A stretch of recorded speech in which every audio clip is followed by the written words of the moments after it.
Big Mike! Yeah. Trimming trees. So, SOTC 52. We're on chapter 43, Smorgasbord, right? And Smorgasbord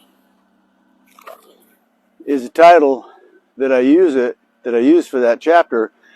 And if you're reading, say, 43, it's supposed to be SOTC 52 is one chapter per week.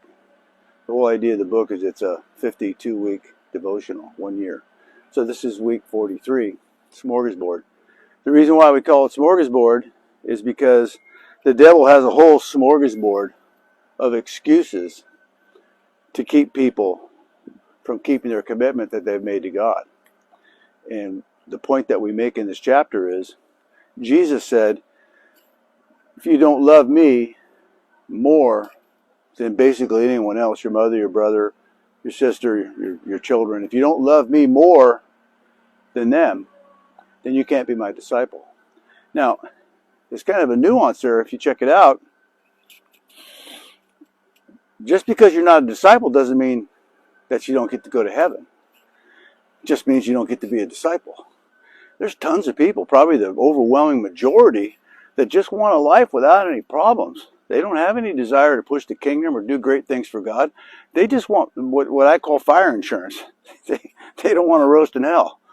As far as doing something for God, if it comes along and it doesn't hurt too much, if it's not too much of a sacrifice, sure, I can do it. But if it comes to a sacrifice or maybe it hurts a little bit more, maybe I got to get a little more money, a little more time, yeah, I'm really not into that.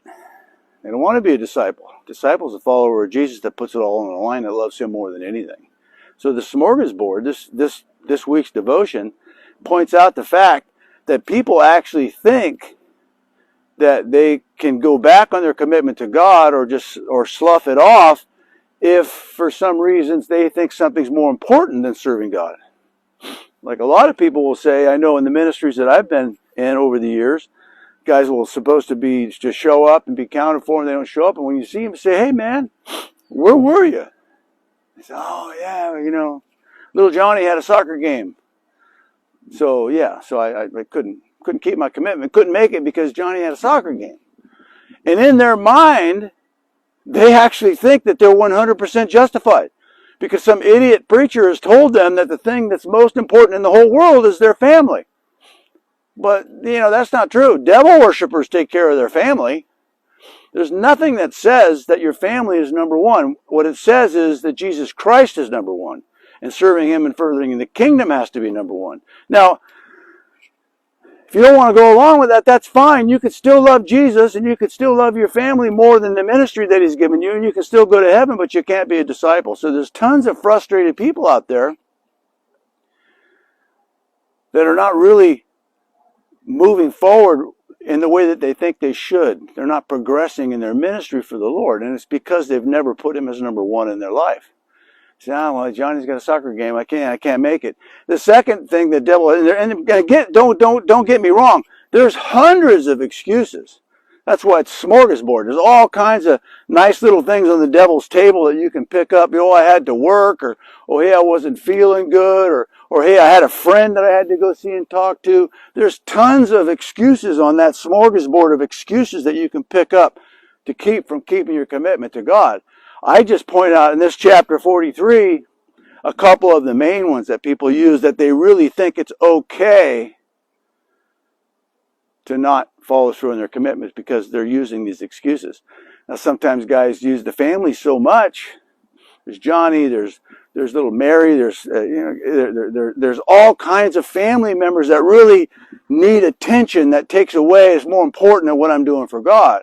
But at some point, some guys get so I guess, embarrassed or using the same excuses for not keeping their commitments that the next most favorite one is work, which is really nuts.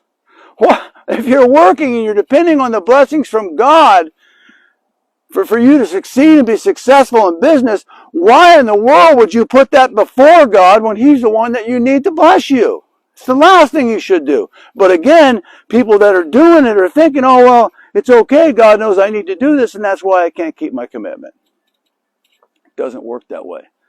I remember when I was in the prison, people told me at the time, when I was had a ministry in San Quentin, they told me at the time, you're making a lot of money right now developing real estate, but you always won't be able to make that much money.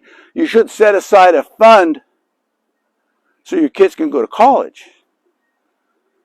And I said, hey man, if I set aside a fund for my kids to go to college, somebody's going to go to hell. I said, well, what do you mean? I said, well, I'm spending everything I get my hands on to bring these inmates to the realization that Jesus Christ loves them, and even all the things that's happened to them, He still has a plan for their life, and He has a destiny for them, and they need to accept Christ into their heart and let Him sit on the kingdom on the throne of their heart. And if I take a certain amount of money that I'm using to accomplish that, and I put it in an account for the future for when my kids are going to need to go to college, then somebody's going to go to hell. That's just plain and simple. So my question was this: why can't God do both? He created the world. The Bible says He owns the cattle on 1,000 hills. He's not short on dough. Why can't God do both? Why can't I continue taking the capital that I have and throwing it out there to reach every single guy that I can, every single person who will listen that Jesus Christ is the way, the truth, and the life, and no man goes to the Father except through Him, and push His kingdom, and at the same time, God's taking care of the fact of when my children are ready to go to college that there'll be money for that. How come He can't do both? Because see, people think, oh, well, God expects you to take care of your family, so of course you can pull some money away from this ministry that He's given you and put it over here. I don't think it's true. And the problem is, there's people that look at other people who do that and they think, oh, well, I can do that too. I don't need to put it all on the line. I can go to Johnny's soccer game instead of keeping my commitment to God because so-and-so does. What they don't realize is so-and-so hasn't been given a ministry. He's not a disciple. He's a Christian brother and he's going to heaven, but he's not in charge of pushing the gospel. You are. And you're comparing your life against him and it doesn't work. So this 43 chapter of Smorgasbord, when you look at the table of excuses, just flip the table over and don't go for any excuses. Say, God's put me in this position. I'm going to honor it. And I'm not going to have any excuses, and I'm going to put Jesus Christ preeminent above and beyond and over everything else. And you'll be blessed. Yeah.